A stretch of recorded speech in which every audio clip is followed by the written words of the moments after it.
Yo abusia na yada foforo ye gusu a ye hwe these demons no. Jimmy said last week no one kasa uye wo calculations no na ye si demon bi wo a esese usuro pa na esese eyese usuro dia wo tam e dia hye wanum ni a wo fa e dia akọ fie because ade bi a wan permit no amma na kwanya amma no wo ho kwan no entimi ewura wo mu se wunya lose sa adwini se wo na wo ye control of your life wo na wo ye in charge of your life na ye so betumi aye de wo pe bia na wa ye dede abompa ye se obi ye bibia ma wa menua ubehu enti eniama nketenkete a eye wo se enye hu no ma enu nye hu because sebio kafrache when bie wo pono ama sebia abo mpo a ontumi nye den embewuram nti na ye wo demons no akache na me kirechire mu bibi wo ho no ma esese be ma wote ase because adie biara eye bibi esei nipa no eyusu nipa na ni bibi ene de ase no se wadwen sebio wabrabo besei a wadwen ne besei ansa na affect wabrabo se wo nipadua besei a eye wa na wo de oseye ni bewura wu na dominate nipadua no na etimi asei o se niama we nti na mepese me kire wo ade a wo betumi eyusu na wo de ahake wa wadwene na watumi de ahwe wo ho wa wo behwe wo programming no positively to heal the higher mind or stop the lower mind from getting attached to you yourself, your childhood trauma, so you are able to help your own child in this process. Pamocho process we are me mo be kan ho asemi e ya ade ase wo to obo na wusua wan kasa wotumi kania ma bi kire wo ho say we me pay attention wo so we me pay attention wo so sankomo we ne me ne wo ba bedi na mekire wo eniama nkakra bi a wo di betwa wo ho eniama nkakra bi so obi so di betwa wo ho a wan kasa so wo behu say we odi betwa me ho na wo so watwa wo ho etimi ayi wo ho afiri mu ye kasa about the demon call last week ni me no ka nyama bebre enti me ma wote ase last week ni say demon ne betena efie ho no ma na obewura abofra ni no ne anaso ne abofra na share ni avatar na eniama ana behaviors abofra no ebe puti up nti enemo ma yenkomu deeper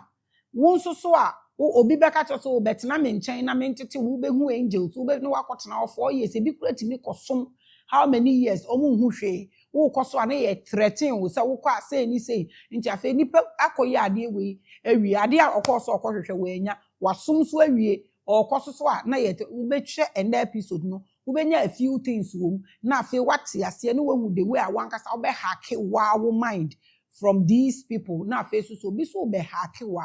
ubetimi hu these are things are ye koka ho asem na maka to say eye the demon call nti ye be hwe na ya hwe how magicians use goetia demons entity manifest said the omo ye no mo de ye adwuma no so na me kirekire a few nia obetimi aye nso no waye so bi nso aye bi etia wa ne na bi a mebie bi so no wahu kwan a obefa so obeden obeje wo in the previous editorial on the goetia principalities we examine the whole network of the princes of hell as illustrated in the lesser keys of Solomon. I na make bibi but and I make an for but we will still do this. If your spiritual person doesn't understand metals and sigils, no or catch that will say or throw into anything now because we have princes and princesses of hell. And they know what adi omu jina so. And ye wo dukes. When it comes to spirituality, ye wo dukes so ho. Omu so wo metala. Omu so omu jina so. Inti men sorry keke na men nye mobi nye setup. Bibi befa wakwa untumi enye dey. Enje wo. Like I told you, I'm going to first look at the demons as they are portrayed in various cultures, as well as how our ancient masters see them. Se wo se bibi obi ye bibi a wan kasa hwe se wo so na na oye ne sei e na make no se aduane anka wan koto wo ma mija so de krapo de nki ye ni enti at the moment a wo ye bibi na unni connection unni link na wo hwe source na wo hu wo mu no watwe sa na ye adwuma because the rate at which a ebinum tumi hu demon no so ogina ho o sa atade wa hye coat wa hye dade atade na aya na ehu kakra. And indeed we also looked at why you, as a modern parent or family, must take an interest in such spiritual topics because media miss anyama we there media miss ubegina ho no ma ubewete se chale weta ye de kwa aduosia udi meduosia e kire be ka ho ase because if you feel say o hwe se wo ba na smoke weed pa na ye problem wo ba no hwe pon pa na ye problem wo feel say wo ba na ye drugs wo ba na ye bo adwaman wo feel say wo ba na ye konfa na ye problem a ne fa pim na nkasa esiko na no necessary because most of the time when we start talking about things like this people cringe and behave as if it is not a progressive subject because enyem paibo gina hwe tina ho but the fact is that all the Goetia demons are living with us in our homes and in the minds of every child through various pop culture deliverables. This is not a mystery. As a so bad time biara to me to no boase na osia na se wonim na eya wadwen say the way the people are doing spirituality na time ya dia ubedi obi achi aputiri mi e de amadwie enyo hwemu na yi de eye ma wo na watumi aboa wo ba atumi aboa wo fie cause ebeye ya se wo be ye adwumaden na wanya sika atoto niama ama wo ma na emra wo ma benyini na omo beba betete wo bre ne su bia ma wo no omo asanya be ya adesoa e de ama wo ema wuwu ye ntem enunti na obesia sa niama we so it wouldn't be just paying of school fees, it wouldn't be just paying greater gadgets or mpaboa kese e de man, it wouldn't be just buying provisions to visit your children in school but ebeye de nipa odo ne beto ba bia de we invest wo mu nyina ebeye bibia ye grounded and faso ye den e woso. Today we are going to look at the demons not as demons but as creations of our mind and from a more internal bodily energy than scary satanic monsters. Baby am do call me say spirituality no me diwra wa mu na we relating in your level or at your level na we pulling yourself from what you have to pull yourself out of na we pia wo ho so akoshe baby a ese se wo pia wo ho koshe na wo boa wo ho nti me ne won ka spirituality as mbebe ntuatua ho no omanum moja your debi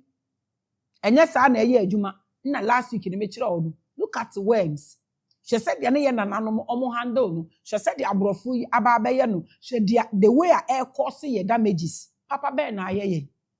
ye mfa ade ni nsisi ani na ye link ni to ye underworld no ne ye hu ye ho say ye say ni pesuwe Ghana ha ye te krapo na ye wo ethnic groups no obia ne naduane a odi obia ne natade a ohye obia ne sede a osiesie ne ho nti ade be ne ma eye wo se wo ye bibini a mu nyina mu ye nipa obia ye nipa nti obetumi ni obia ye de ope da bi sua wo ho na sua wo source na sua wo nananom na watimi anyi ache we ne ye ntumi ye no. But let me ask this question. If someone tells you that God has shown himself to them, not to you, God has shown himself to them, what does the person mean? So bisi onyankopon ada ne ho adi akere no meni nyankopon bo mpu ni mpu meni nyankopon ehia face to face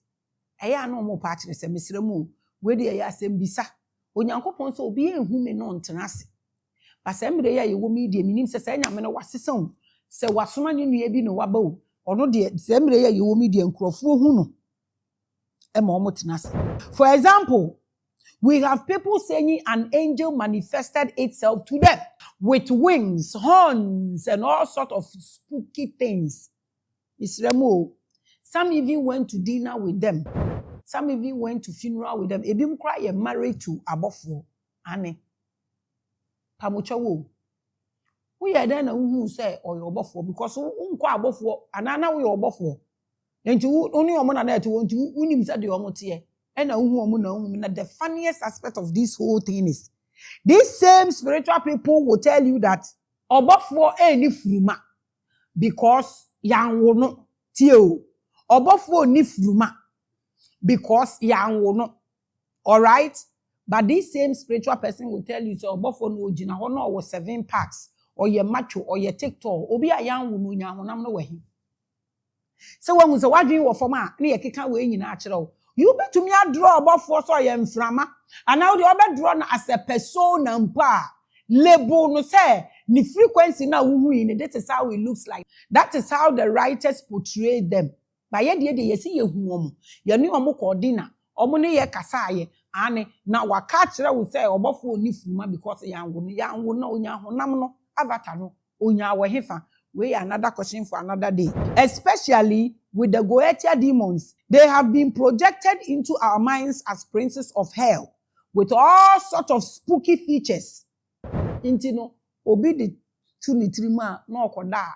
no wehunu wehu obofo wo wehu obofo wo ni obofo na eye adwuma e na oma usika e na oma ubibia ade na wo ye adwuma ma nkrofo a wo di sika so obofo na ma usika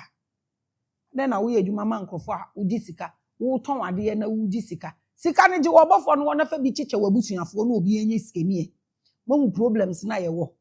ena mi hu no ena nani watuatua ne hu bebre ena fa hin nekosi ya who actually created that imagery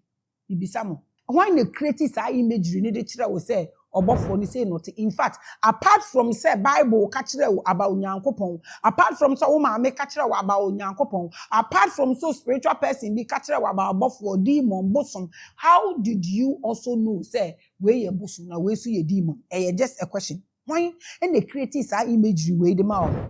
It is an issue of human writers, and artistic imagination. And you saying it, straight. Or did the entities themselves come to you in a dream? Bibi sa o Miss Remo, please help us answer this. But more than a boy any NTS said the aya uni ni chia na wo kwa na mbi se bisa na onya body ni we hen de keke kan. Even in dreams, our elders say they are aware ni so no ene ye de kodayem saa na wona naka kire wo se de aware ni so no eno ne ye de kodayem means ade na ewo wadwin mu no eno na wo kodaye a wo de akodayem enti na kire se obofo na hu ye no de awaridi de obi aka kire wo ena ewo wadwin ewo wani so wo pese hu ena wo de akodayem ana we na your questions to wait you take into your dreams what is on your subconscious eye. Enti ede na ukoda ya uhu ye. Nti se car ewo wani so a ubeda akọ heaven akọhu car se ship wo wani so a ubeda akọ heaven akọhu ship. Maame Joy or say oyi osun daye no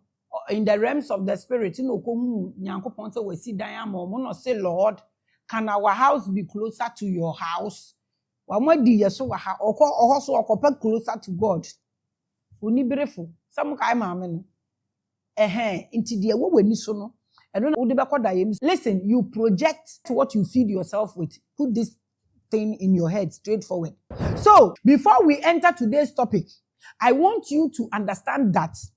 most of the things we read or see and project as sacred visions of gods and spirits are programmed imagery of our world. So this is why I hate it when somebody wants to distort my head. Because so be distorted with thought. Bibi a ube projected ye distortion. Na emfa unko baby a. Unya bibia den ewom intimate ho no. Me mpese obi ha madwen. Se wo baby na de bia negative. Ena me so daye na owo chase me like I won't mind you. Me mpese na niama obekeka no ebeba meniso ni niama ewo so no ano ye de niama kese niama ehu hia ntimi ma wo mba mbe ye baseless argument bia with me na we say no